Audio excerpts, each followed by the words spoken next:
Jim Jackson, Fox NBA college basketball analyst, played 14 years in the NBA. We finally found an NBA Finals with two teams that you did not play for in your career, Jim.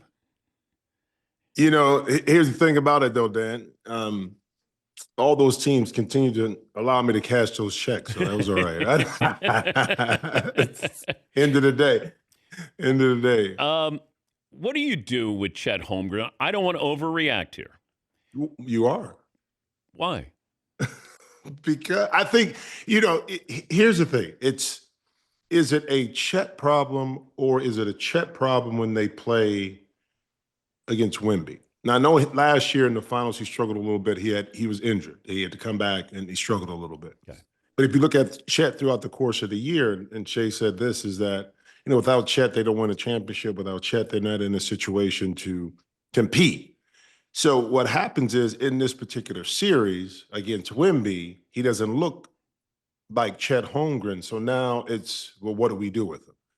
So I wouldn't be the one that panics right away, because if you go back to history, think about this. You had questions about Scottie Pippen when he played against the Knicks, his toughness. Could he be that second guy? Now, if the Bulls gave up on Scottie that early, do we have the dynasty that the Bulls have? Kobe Bryant, his rookie year when he infamously shot those air balls against Utah. If the Lakers panicked quickly and Jerry West said, did I make the wrong decision? Is it the Kobe Bryant that we saw? Is it the Laker dynasty? Too many times we want to, based on a series, give up on a person when they're still young and still learning. Yes, he has to grow, especially against Wemby, but I don't think you pull that trigger right away based on just because it was San Antonio. Oh, I wouldn't. That's what I'm saying. I heard analysts yesterday, Jim, saying they think he's played his last game with OKC, and I'm thinking, what? Wait a minute. Hold on here. He's a good player. He's not a great player yet, but he's going to be compared to Wemby probably the rest of his career. Correct. That won't go well.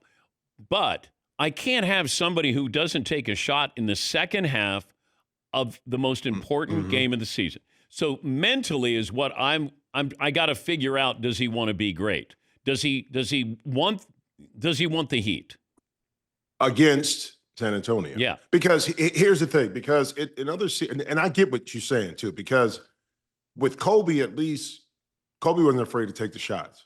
I mean, you knew that. Okay, air balls are not in the moment.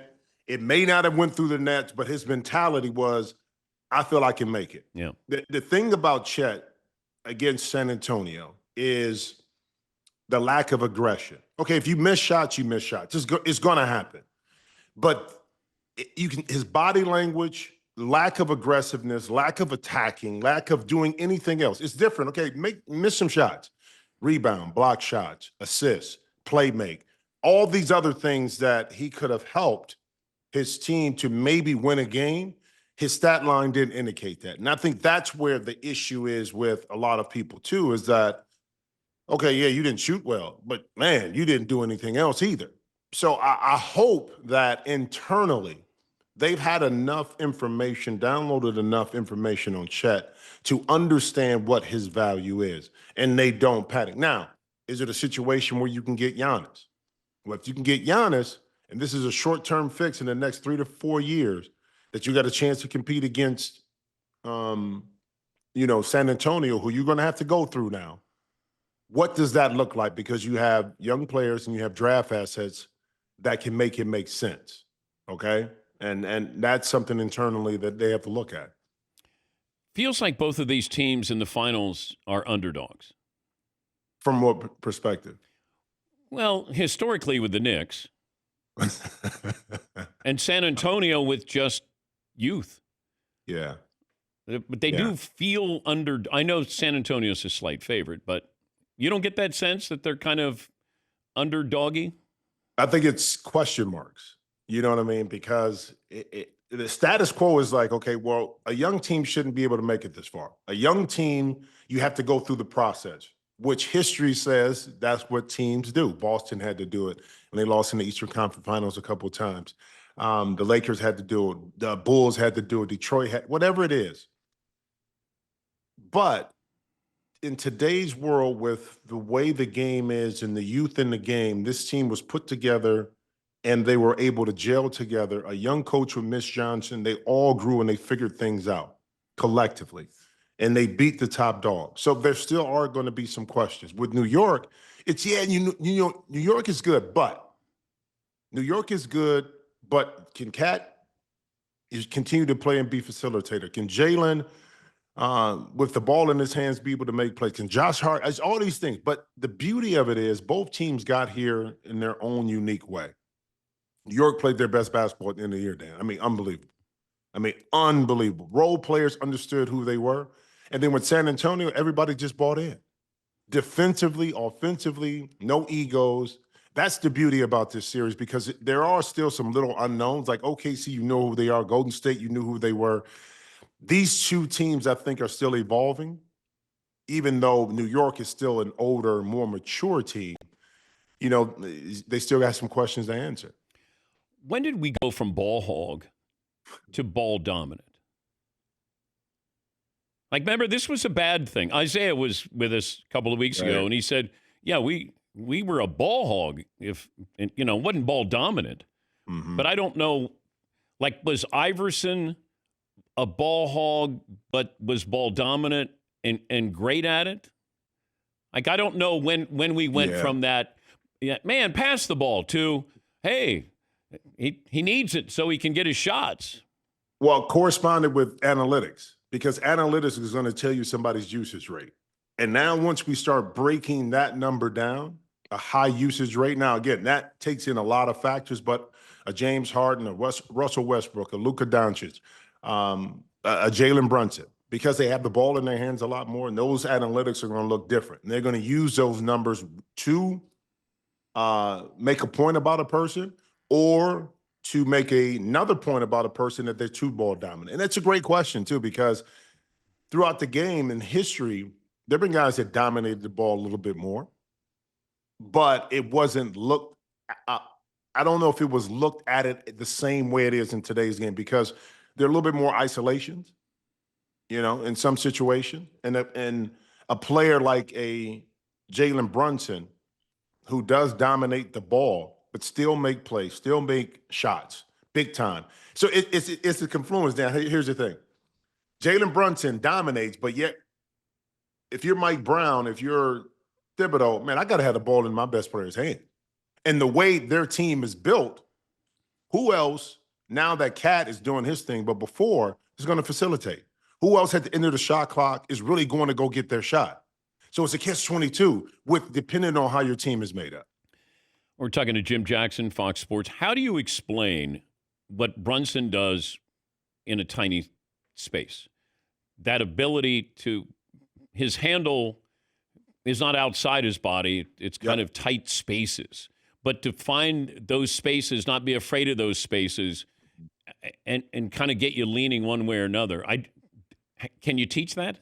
Yeah, you can, because this is the beauty about the game of basketball, especially somebody like Jalen Brunson, who doesn't rely on athleticism to be able to make him the kind of player that he is. So give a lot of credit to his father, Rick Brunson, when he was younger, to understand to use your ability in between your ears to understand space, angles, how to create shots, okay?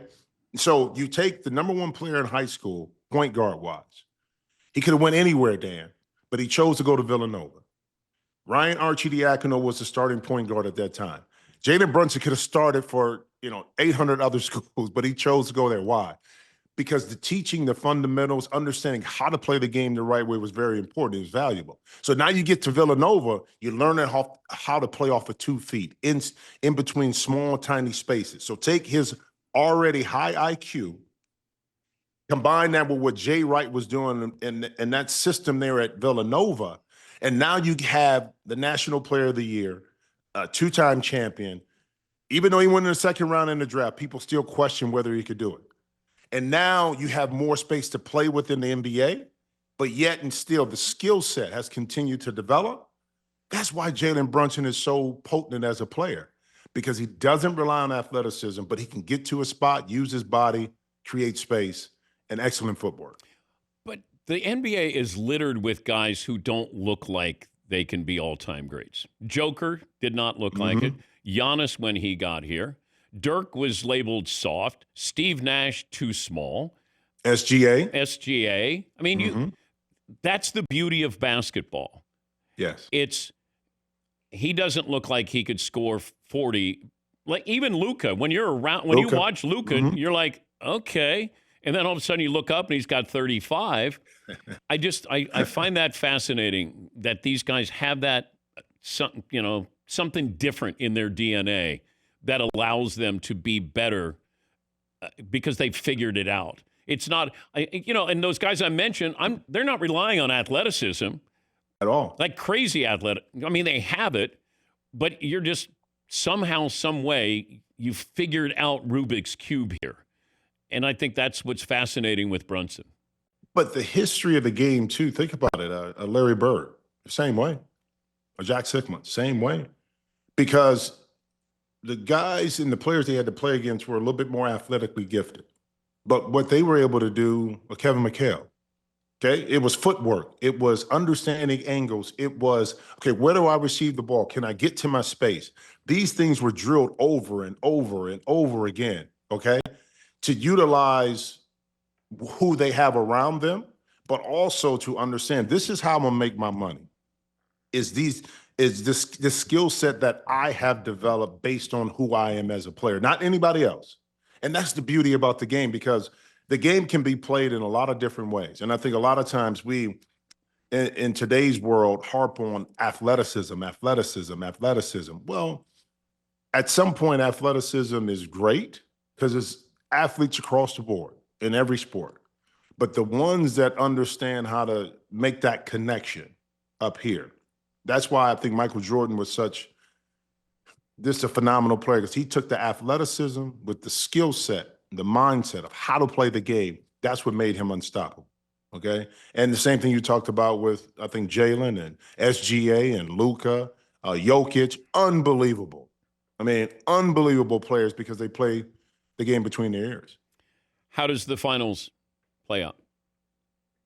I like the Knicks in 6. And the reason why is because, not because the Knicks beat them 2-1 during the season.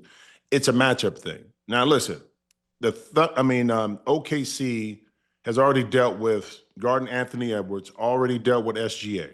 They're going to plug him, send multiple guys at him, force other players like Alex Caruso and Mitchell, if he would have played, or to make shots. So that means Josh Hart, who Wemby probably is going to start on, is going to have to make shots. But what I love about this New York team, they're bigger across the board, with Mitchell Robinson inside and Cat outside. But across their wings with OG and also Mikal Bridges and Josh, they have size. San Antonio is not a big team. Outside of Wemby, they're not big, and Luke Cornett, who comes in. So those double teams, when they come and get Jalen in the middle of the court, now you have bigger guys receiving the ball in the middle with OG and Mikal that can make play. I just think that gives them a strategical advantage that the other teams didn't have. And that's why I like the Knicks defensively, offensively, because of that size that they have that can, I think, negate some of that aggressive defensive nature that San Antonio will employ. Great to talk to you. Thanks for joining us. You got it, brother. All right. Enjoy it, man. That's Jim Jackson.